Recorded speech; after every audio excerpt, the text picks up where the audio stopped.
It is Friday, November 24th. Let's talk PlayStation.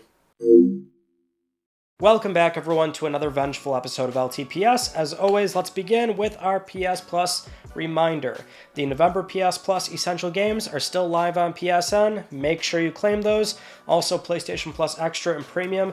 The November lineup is live on PSN as well. What we don't know is what games are leaving next month. So the last chance to play section has not been updated. The old games are still on there as I'm filming this, which they're completely expired. So they're down there, but you cannot play them via PS Plus.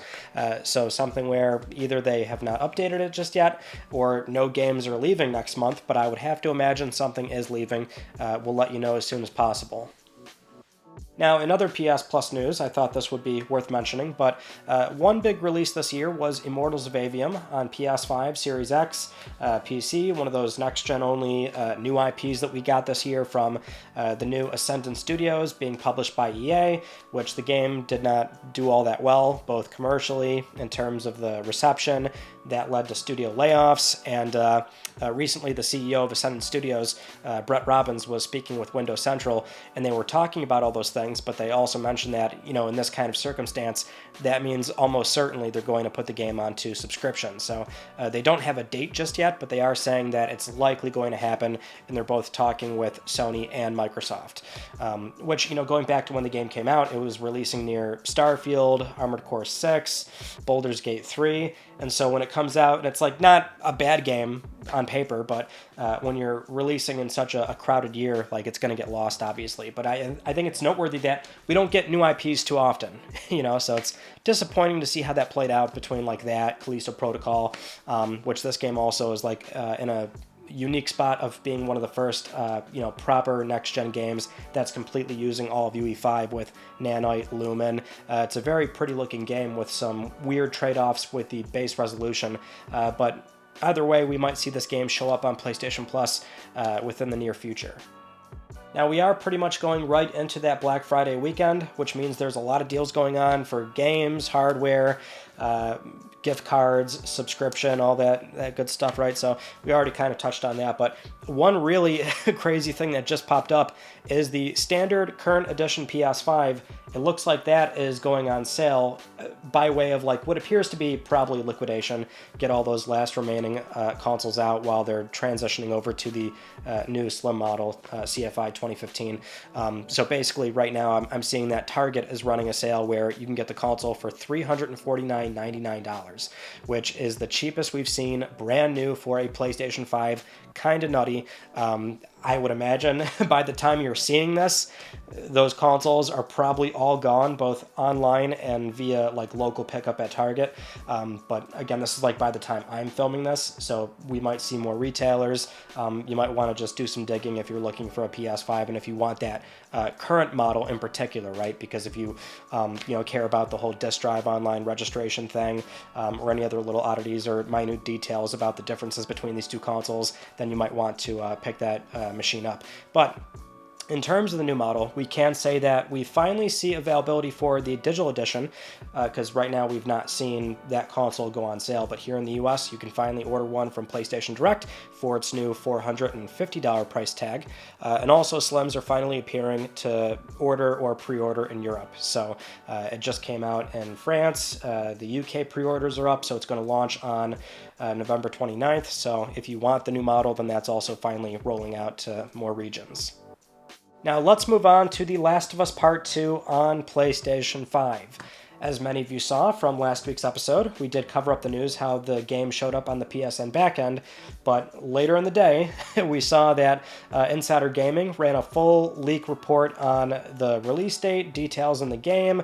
They had a trailer, which then forced Sony's hand to make the news official on a Friday evening, which is very much what happened. Sony would not do that Friday as the, work day's about to close out, going into the weekend, so very much something where they wanted to get ahead of this, and so let's cover up the details first. So, the game is releasing January 19th. No PC version confirmed, which that's the most surprising thing to me, but on PS5, in terms of enhancements, the game will support native 4K in fidelity mode, 1440p upscaled in performance mode, also an unlocked frame rate mode for 120Hz VRR displays. Other visual touch-ups include increased LOD distances, improved shadow quality, animation sampling rate, and more. Also expected, but there's improved load times and DualSense support. There's also a new roguelike mode called No Return, which that lets you play out randomized encounters until you die or reach the end, which apparently there's at least 12 levels that you can play on, based on the discovery of this information on a former Naughty Dog employee's LinkedIn. So it might be at least 12 levels for this roguelike mode. But you can play as Ellie, Tommy, Dina, Jesse, Lev, Mel. There's a lot more that you can unlock, and that mode will let you choose rewards after each encounter, getting stronger as you progress. There's the guitar free play mode you can mess around with. There's also a new set of lost levels you can experience with developer commentary that provides context on those levels. That sounds pretty cool. There's also director commentary for all the campaign cutscenes. Pre-orders begin December 5th for the Standard Edition and the WLF Edition, which that is going to have a steelbook case, trading cards, enamel pins, a WLF patch, and a disc copy of the game, not a download code.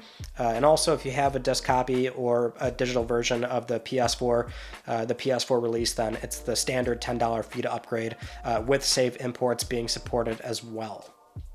So with all that, there's two things in here that are mostly surprising to me. Number one, there's a lot more content than I think some were expecting.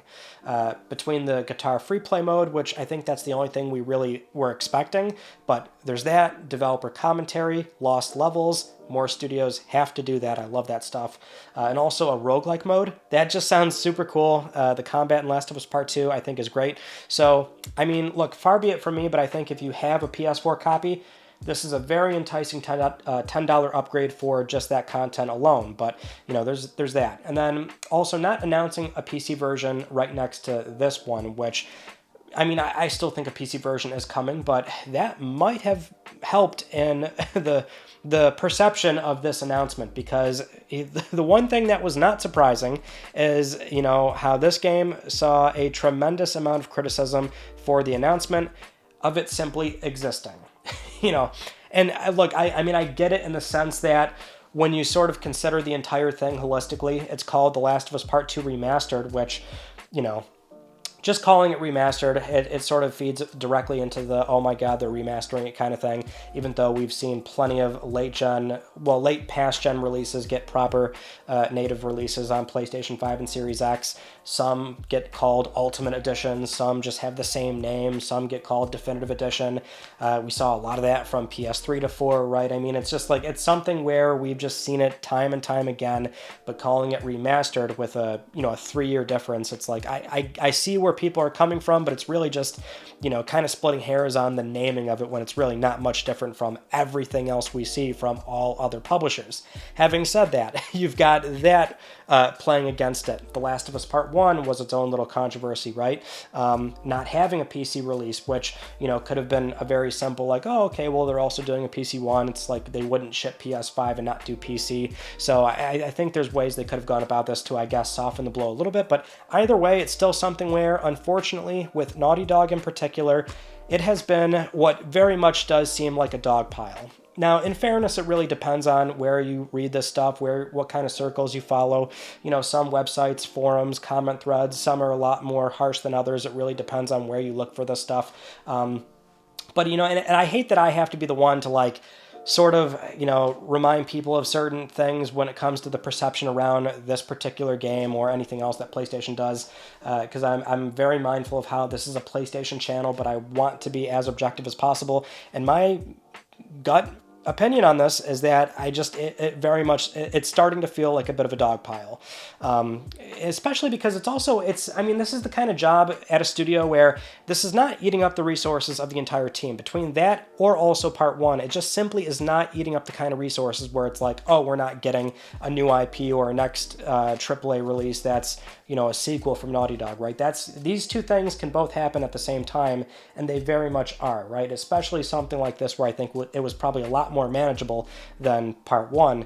But you know, it's something that we've seen so often from many other publishers, is these late gen console releases getting native versions on PlayStation 5 and Series X across all publishers, right? There's nothing in here that's particular to Sony or Naughty Dog. I mean, and more often than not, a lot of the new versions, it really depends on what kind of upgrade fee they offer, if there is new content, what kind of visual enhancements are they doing. I mean, I would make the argument that Ghost of Tsushima Outside of Iki Island, which was also available on PS4, you know, that was the most whatever PlayStation 5 version we could have gotten. You know, and you can't just take the screenshots and compare them to each other. We're talking about two platforms that are principally very similar in terms of their sort of how they scale, right? I mean, the thing that PlayStation 5 is doing a lot better above PlayStation 4 is increased frame rates, resolutions, and so that's not something you're going to really be able to appreciate when comparing screenshots between two versions, right? And that goes for all these games: Spider-Man, Tsushima, Death Stranding, any other third-party release that you can name. It sucks that I have to be the one to say all these things, but I simply cannot get on board with the sort of, like, you know, obligatory Naughty Dog hate or criticism. I don't see it. So it's something where this was, I mean, even like 3-something years ago, it's like, okay, all these late life cycle PS4 games are going to get PS5 versions. This one just took a little bit longer, and assuming the Horizon Zero Dawn PS5 version is still real and still coming, I'm sure that we'll see the same thing, but we'll talk about it when we get there.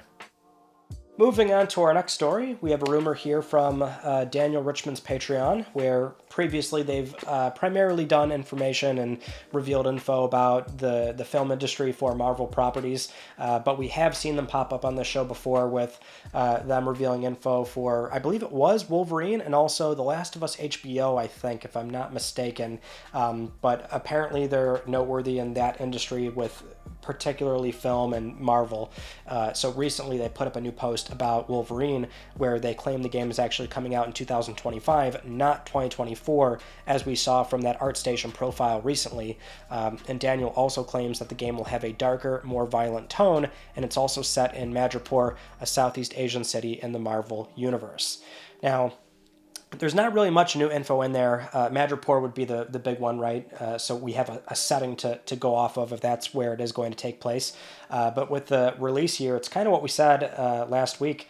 That was last week, right? Where it's a matter of, if it's not 2024, I mean, I think that's fine, right? And the one thing we can probably count on is that next year, at the very minimum, we should see the game again in a more significant way. So we'll probably get a proper gameplay trailer that really showcases the game in a more meaningful way.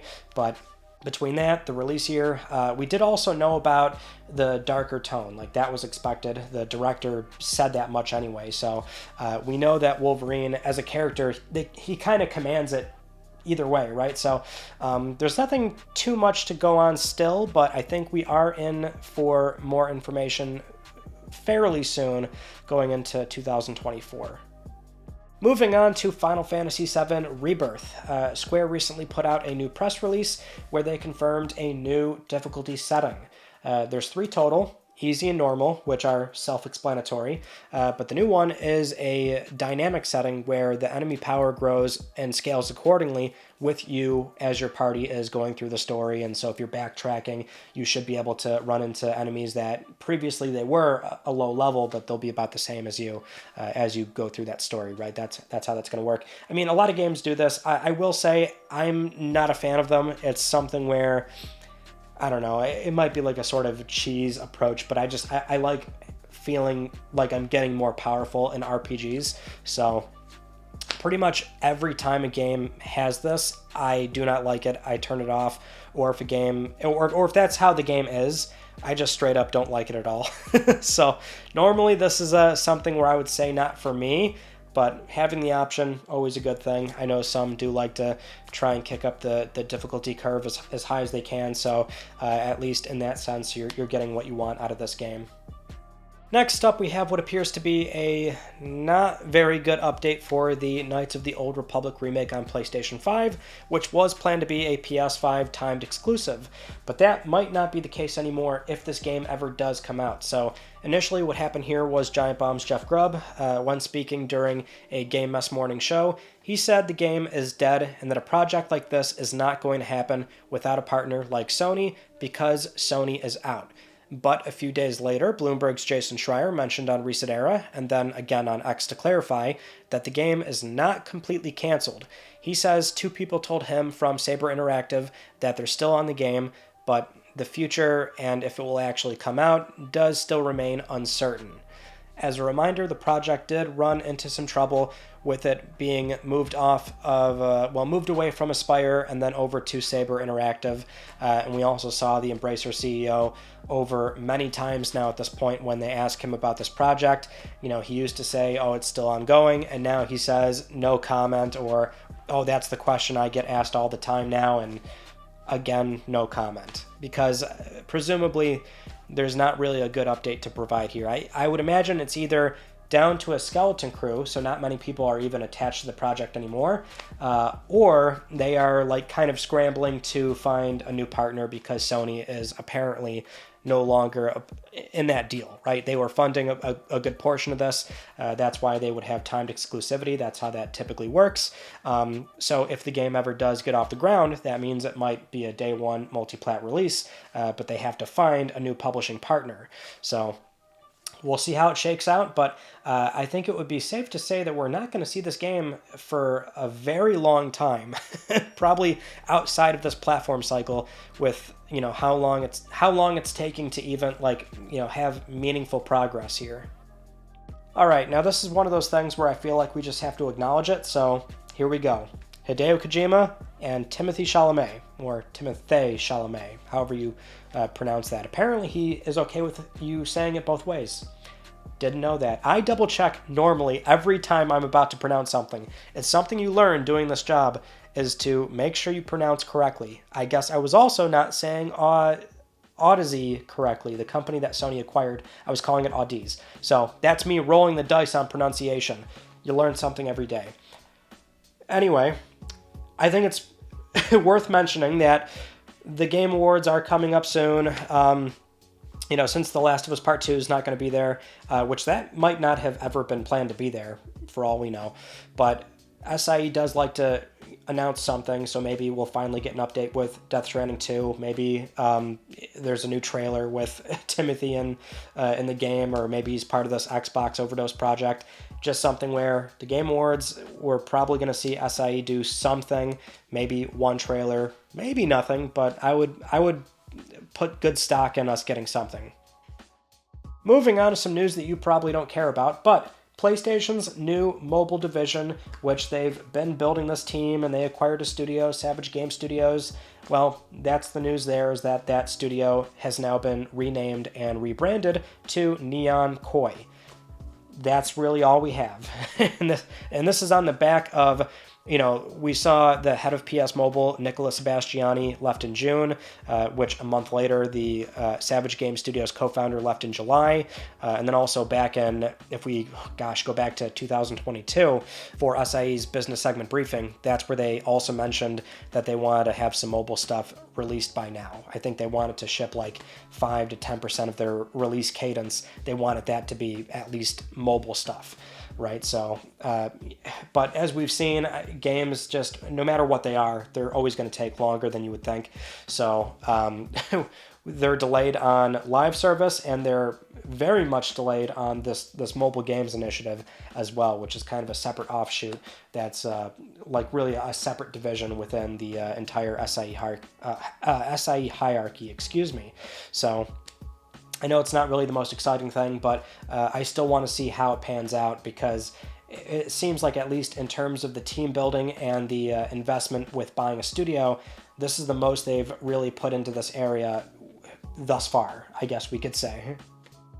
Next up, we have more news in the physical video games landscape, which, just right off the bat, we've had so much physical video games news. A lot of it not so good, but at least it's, a current topic. So, Cyberpunk 2077 Ultimate Edition finally confirmed, so proper next-gen releases on PS5, Series X, being printed on disc, which this was leaked before, and so now it's confirmed, coming out December 5th.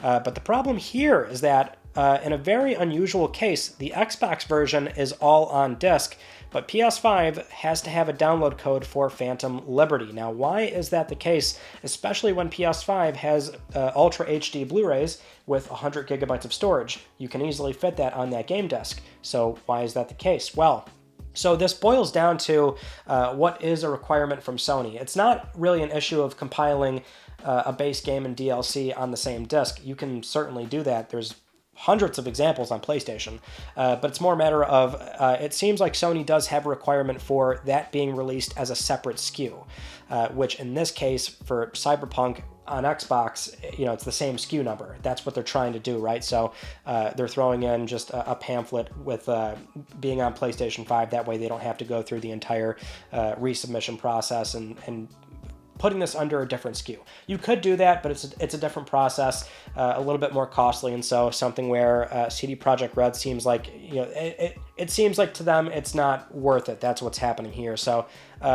disappointing, because it's something where like Sony has the requirement, but okay, you can still do it properly if you want to really go down that path. So, but as a studio, if you have to make these kind of financial decisions, it just, you do what you got to do. So it's disappointing, but at least on PS5, we are finally getting a disc, but not all the content is going to be on that disc.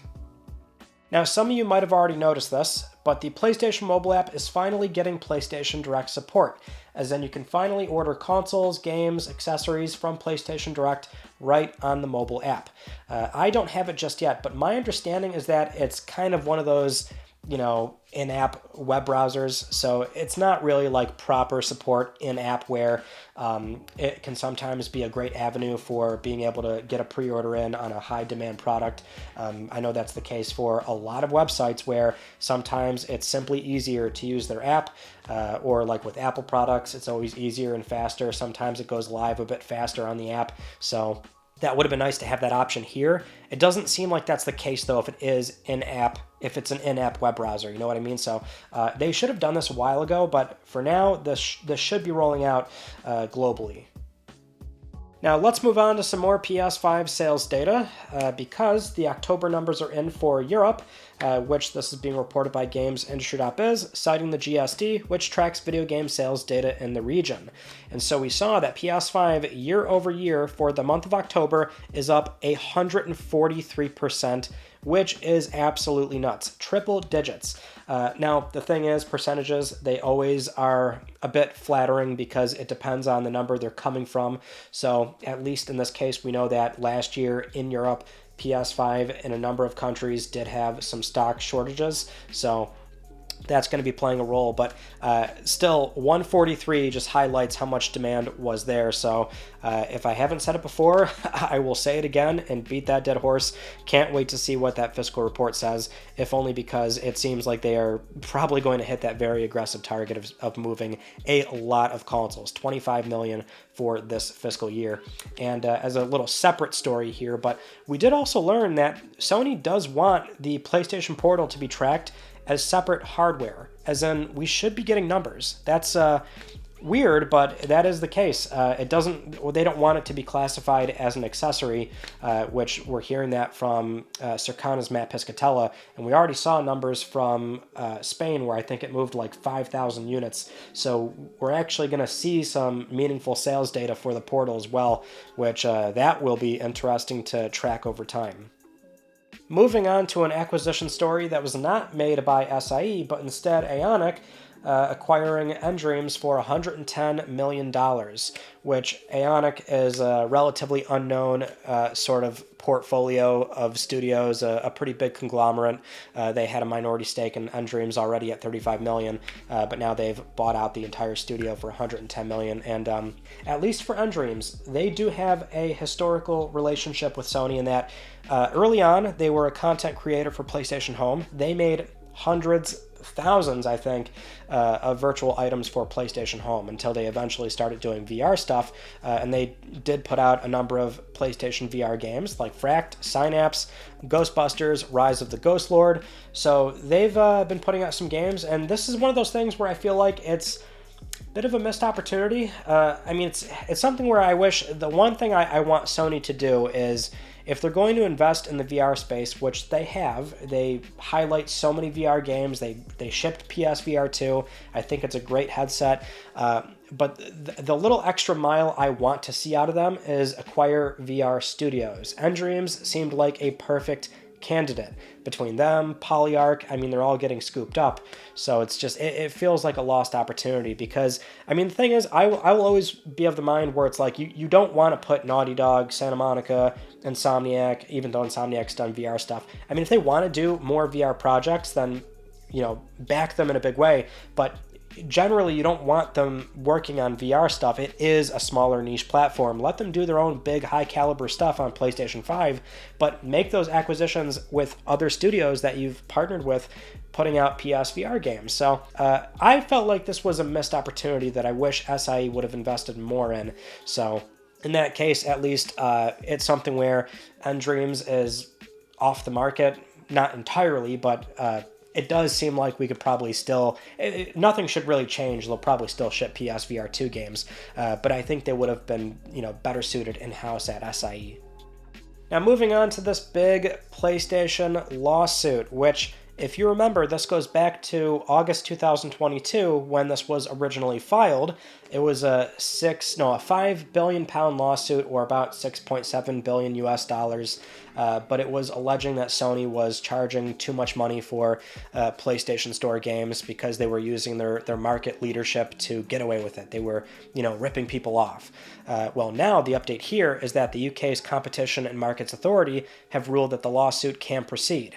So basically what happened here is that Sony was trying to get the whole thing dismissed, but that did not work. So now they'll actually have to defend themselves in court now, which, if they are found guilty, that could lead to damages being paid out to anybody that bought content on the PS Store between August 2019 or August 2022, which, if that was also the case, you would have to probably opt in, so it would not be like an automatic thing, although you would automatically get something in the mail or via email telling you about the lawsuit.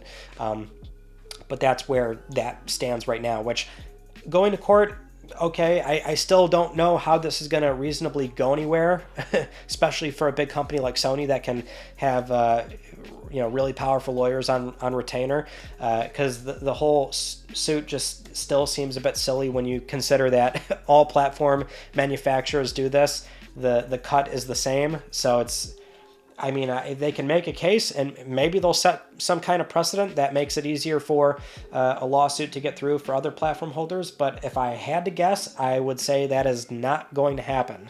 But if you heard about the big lawsuit against PlayStation, then that's what this is about. It's now going to properly go to court and go through the system. Now, with all that said, it is time for Let's Talk Plus, the weekly Let's Talk PlayStation giveaway, where one of you can win a copy of Spider-Man 2 for PS5, again courtesy of Isaiah, and I would like to congratulate this viewer right here. I'll be contacting you very soon via email or X. And now, if you would like to win a $10 PSN code, you can follow the link down below. Supporting this channel, a number of ways can gain you an entry, and I'll announce the winner next week, because I'm trying to help pay for your games.